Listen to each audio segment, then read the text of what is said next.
I entrem a la història de l'art, però no amb el nostre expert Miquel del Pozo Puig, sinó amb la nostra experta en història del travestisme, Rubén Anton, qui ens vol destacar 6 obres d'art que representen personatges queer d'entre els segles XVI i XVIII. O sigui que ara mirarem l'art fent-se eco de la dissidència i de la diferència, que sí, Rubén? ¿Qué tal, Laura? Muy bien, ¿y tú? Pues nada, yo como siempre encantada de traer nuestros monstruitos LGTBI, como digo yo, claro que sí. Porque al final tenemos un montón de referencias tanto en la pintura como en la escultura y porque no nos hemos querido ir a rollo época griega, época romana o tal, porque si nos vamos más atrás, algún día podríamos. Ahí también tenemos mucha plancha y mucha mitología que nos han vendido como mitológicos, pero bueno. Que s'hauria de veure que hi ha de veritat i que no, ¿no? Yo creo que siempre todo ha sido verdad, porque el ser humano normalmente tenemos imaginación, pero no tanto. Entonces normalmente dices, si algo lo parece es porque lo has visto o te suena. Presenta'ns una mica a qui repassarem avui de la història de l'art i ja entrem una per una. Pues hoy vamos a hacer un repasito por personajes divinos al final, desde el siglo XV hasta el siglo XVIII, que muchas de las piezas no están disponibles como para ver en los museos, pero sí que haciendo búsqueda de este tipo de personajes, llevaba tiempo investigándolos y me hacen mucha gracia. Y tenemos como un pequeño repaso por casi todo lo que sería el LGTBI, incluida la I, que siempre la reivindicamos. Y mira, aquí la hemos traído hoy, por supuesto, que además tiene buen peso. Clar que sí. Claro. Va, doncs vols que comencem potser per la més antiga, per la més antiga de les que portes, que és... Me encanta hacerlo en plan línea temporal, como siempre. La més antiga, mira, hem d'anar fins al 1514, és una obra de Leonardo da Vinci, poca broma, i s'anomena L'Angelo Incarnato. No està exposat enlloc, per això. No. És un esbós, és un dibuix... Es un boceto de un cuadro que hizo posterior, que era como del dios Baco, ¿vale?, que representaba también a San Juan Bautista, y también, si nos fijamos, está representada la cara como en la Última Cena. Ah. Claro, si te fijas, rollo la estética del pelo largo y tal, sería muy, pues eso, San Juan Bautista al final, que dices tú, pues podría ser perfectamente súper maricona, porque no me digas que no, súper afeminado, con la mano, todo tal, pero lo divertido del boceto, pues es que se le ve el pene. Entonces se ve el pecho como femenino, por decirlo de alguna manera, porque se ve muy redondeado, se ve el pene en todo su esplendor, y se ve la cara y se ve el jugueteo, que al final pues yo creo que el modelo pues tenía que ser un amante de Da Vinci seguramente, porque aquí todas las amigas eran muy LGTBI, la mayoría de las artistas históricas. Pues quina meravella. Claro, y está muy bien. Lo bueno de esta pieza es que fue redescubierto por Carlo Pedretti, que es un investigador, en una colección alemana en el año 1991. O sea, hasta 1991 no se sabía de la existencia de esta pieza. Fa 4 días, vaya. Exacto, se depositó en la Fundación Pedretti, cerca de la zona de Vinci, o sea que estaba claro que era una pieza de Leonardo porque directamente no se movió de Vinci, y en el año 1993 fue expuesto en Suecia, en una exposición que se hizo allí, y más tarde, en el año 2001, en la región de Arezzo, en Italia.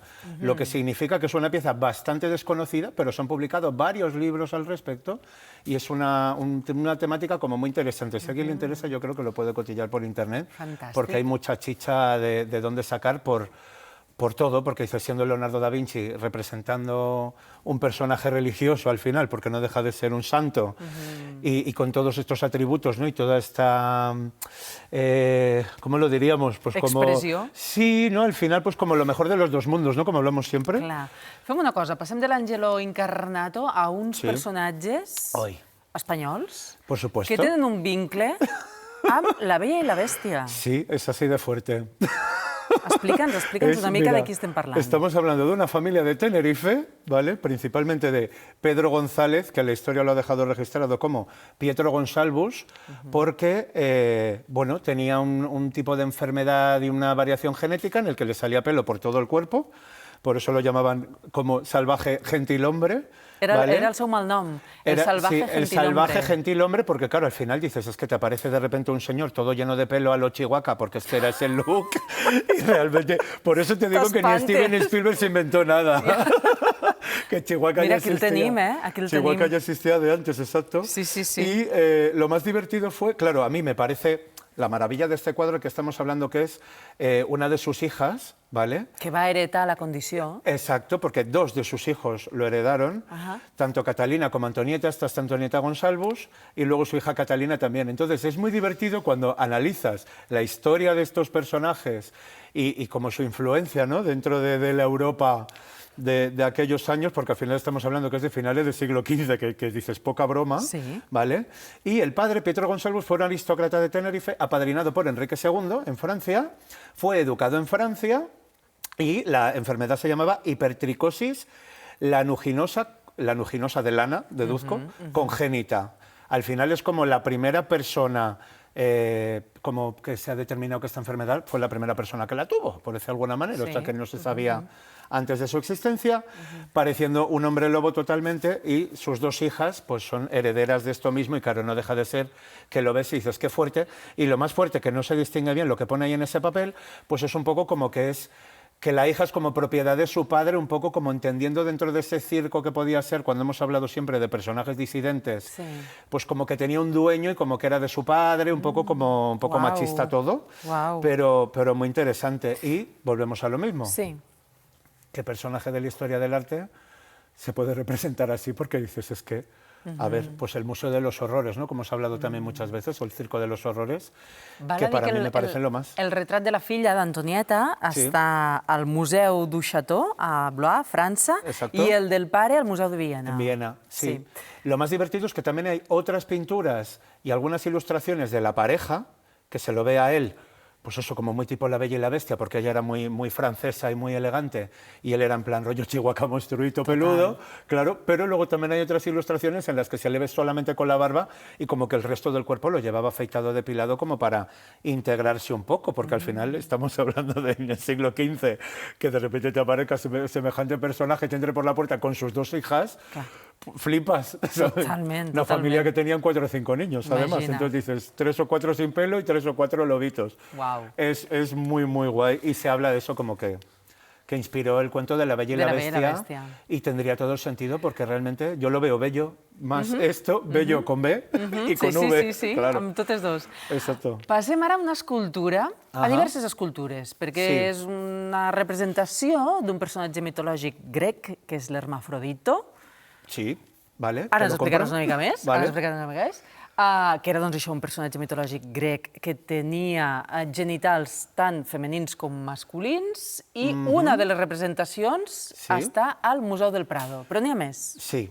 Estamos hablando que ya el concepto de hermafrodita Sí. representaría de hoy a las personas intersex y se considera un insulto, pero realmente el concepto de hermafrodita viene de Hermes y de Afrodita, o sea, como hijo de Hermes, hijo de Afrodita, Ajá. que, volviendo otra vez a lo de antes, tiene lo mejor de los dos mundos. Entonces, dentro de lo que se consideraría el hermafroditismo de esta época, no, a veces se ha representado como genitales en plan que había dos penes y una vulva, o una vulva y un pene, como todo coexistiendo en el mismo lugar. En este caso no es No. así, y eso normalmente suele ser mentira, ¿vale? Son como representaciones ficticias de la intersexualidad, pero en este caso se ve pues una silueta femenina que por detrás es muy femenina. La Venus del espejo está basada en esta escultura también, porque es una escultura inspirada en otra grecorromana del siglo II, o sea, aunque esta ya sea de siglos después, está inspirada en el siglo II, y entonces lo que se ve es pues esa ambigüedad y esa androginia que puede presentar una persona intersex. ¿Qué pasa? Que yo esto lo he hablado con gente de mi círculo, con peña intersex que tengo en mi entorno, y decía, realmente, claro, yo puedo verlo como una persona trans, que podría ser perfectamente una persona Totalmente, trans, sí. o una persona intersex, independientemente de que los genitales se vean perfectamente como un pene y que se vea pecho femenino, por decir de alguna manera, y me dijeron una cosa que yo no lo había pensado, que era que la intersexualidad también puede ver con un tema hormonal y no necesariamente tiene que ser solamente en lo genital, o sea que perfectamente puede tener atributos genitales que se asignan normalmente a lo masculino, pero ser una persona intersex y que hormonalmente ser así, por tanto de mitología la justa. Clar. Existen las personas intersex así, de esta manera, y han existido siempre como todo el resto del colectivo LGTBI, ¿no? Que sí. Lo bueno de esto es que hay más de 20 esculturas repartidas por el mundo, Sí. en el Museo Nacional de Roma, una de ellas, en Florencia, en el Vaticano, en San Petersburgo, en el Louvre, que es la versión más conocida de Lorenzo Bernini, también en mármol, que se distinguen las fotografías porque se ve el suelo que es como de ajedrez en plan rojo y blanco, de mármol, en el Palacio de Versalles, y lo bonito de la escultura que está en el Museo del Prado, que es esta que tenemos en pantalla, es que es una versión en bronce, Sí. que también recalcar el trabajo maravilloso para hacer esta figura en bronce, y que fue el propio Velázquez que esto también me encanta cuando conectamos unos personajes con otros, quien le pidió varias copias al monarca Felipe IV en aquella época. Por tanto, me gusta saber que los grandes pintores y los grandes maestros de la pintura, como puede ser Da Vinci, como puede ser Velázquez, tenían constancia de la disidencia y de lo tenían una sensibilidad. Y una sensibilidad especial para todo esto, y que al final, gracias a ellos, se puedan conservar según qué tipo de historias LGTBI, pues me parece un puntazo, la verdad. Ara anem al 1630, perquè mira qui ens apareix, mira qui ve, mira. Nuestra amiga Catalina de Arauso, més coneguda com a... Más conocida como la monja alférez. Ara t'escolto. O como el señoro con el que no me gustaría encontrarme en ningún momento por las calles de Barcelona, porque también te digo que dices, jodo, la pintura estamos hablando que es del año 1630 y se lo representa pues en todo su machirulismo y en todo su esplendor, porque al final me parece un retrato brutal que pues refleja perfectamente la energía que podía tener este personaje. Yo me he leído las memorias de la monja alférez, que las escribió personalmente Catalina de Arauso, y son aventuras y desventuras de, pues eso, de un señor que jugaba con el género y que se lo pasaba bomba por aquí y por allí, y que ejerció un montón de putaditas en América después del descubrimiento de América. Estamos hablando, fueron 100 años después del descubrimiento cuando nació. Por tanto, ya se había establecido esa conexión entre las Españas de la época con todo lo que sería Latinoamérica, ¿no?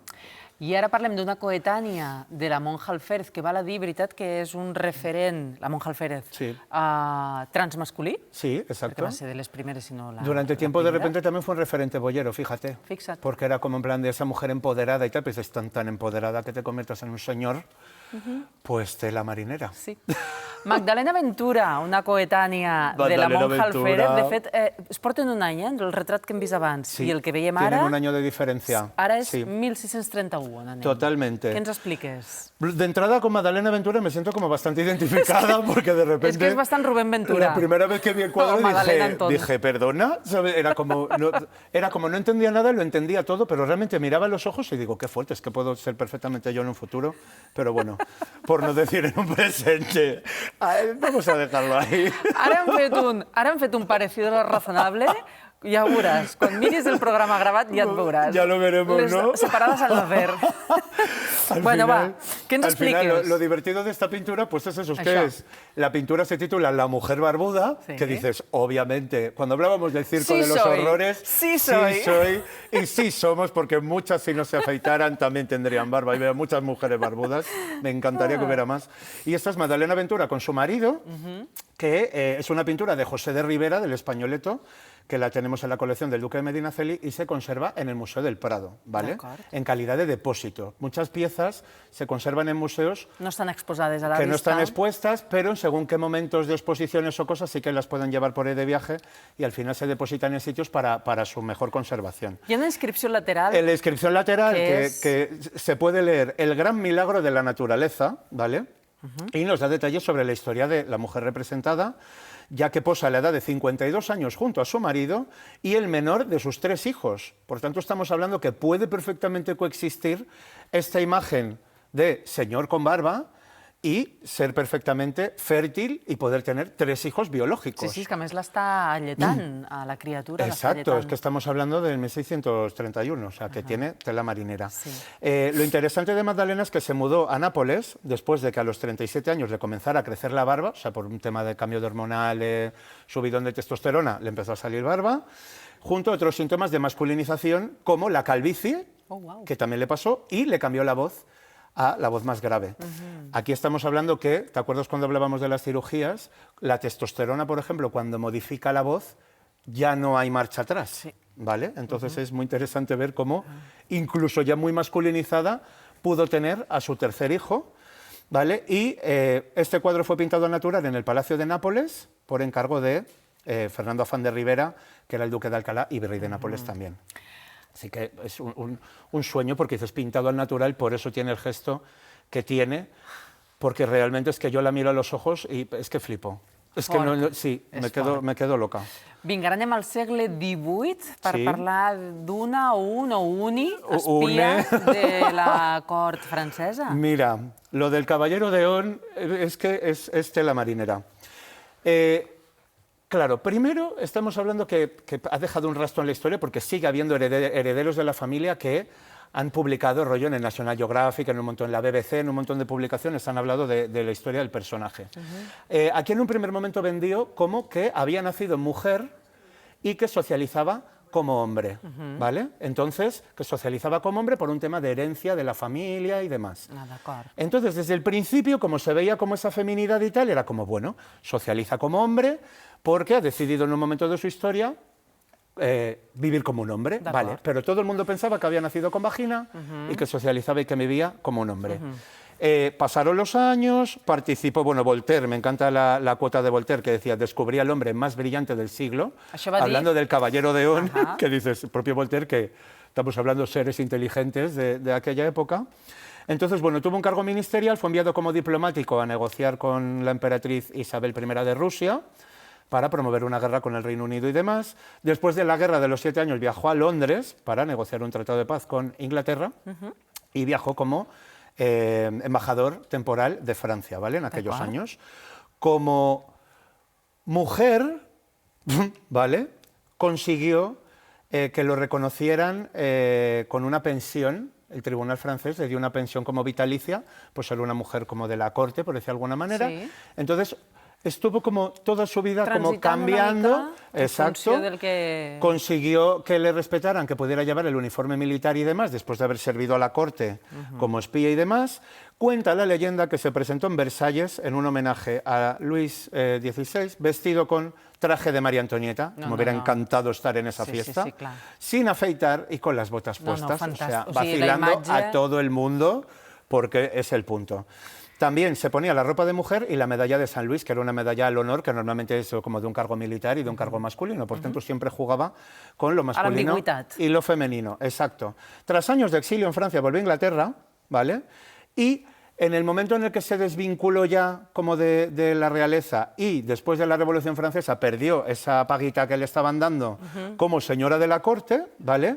Pasó sus últimos días pobre, viviendo con una amiga, pero todo su último periodo vivió como mujer, socializando como mujer, con ropa de mujer y demás. No fue hasta su muerte que la chica con la que vivía encontraron el cuerpo y entonces fue cuando se dieron cuenta que tenía pene y testículos, que tenía todos los atributos de hombre. Por tanto, hasta su muerte nadie se había dado cuenta de nada, ni entendía nada de lo que había pasado. Es decir, que naciera... Que se dijera en un primer momento que había nacido mujer, pero que por herencia socializaba como hombre. Que estuviera viajando por un montón de sitios como hombre, haciendo de espía y demás. Que luego transitara y viviera como mujer y pidiera una paga como mujer, asumiendo que nadie le iba a mirar los genitales. Porque a las mujeres solo le podían mirar las matronas y lo que serían como enfermeras. Los doctores normalmente no miraban los genitales de las mujeres, era como mujeres, mujeres, hombres, hombres.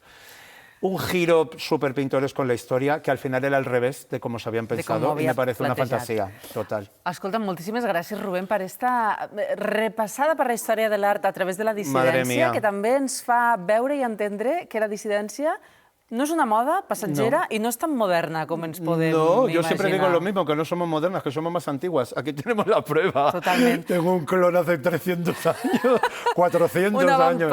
Es que es muy fuerte. Va, acabem amb dos apunts d'actualitat molt ràpid. Dos cosas como súper importantes. Una, tengo exposición sobre Ocaña para el 24 de marzo, que la tendré solamente una semanita. Aquí estem veient el cartell. La estamos viendo en pantalla. Per què inaugureu el 24 de març? El 24 de marzo es el día del 77 cumpleaños de Ocaña. Llevo desde noviembre preparando esta colección. Es la primera vez que hago una colección solo sobre un personaje. Estará una semana, obviamente, en el restaurante Ocaña en la Plaza Real, que me encanta el sitio y es el sitio donde tenía que arrancar esta exposición. Luego ya la moveré por más sitios. Así que todo el mundo invitado el 24 por la tarde. Y luego aquí tenemos el libro Biopolítica del armario de mi querido idolatrado Javier Sáez, que normalmente hace traducciones de libros académicos y demás, que es una fantasía, y lo guay de este libro es que plantea la entrada y la salida del armario desde el ámbito político, ¿vale? Entonces es muy interesante y se va a presentar el libro en el Centro LGTBI el 22, viernes 22 de marzo, por la tarde, que estará también mi hermana Dani Gasol en la ponencia. Así que desde aquí toda la energía y todo el buen rollito para que vaya súper bien la presentación. Ja tenim plan pel 22 i pel 24 de març. Pues mira, Rubén...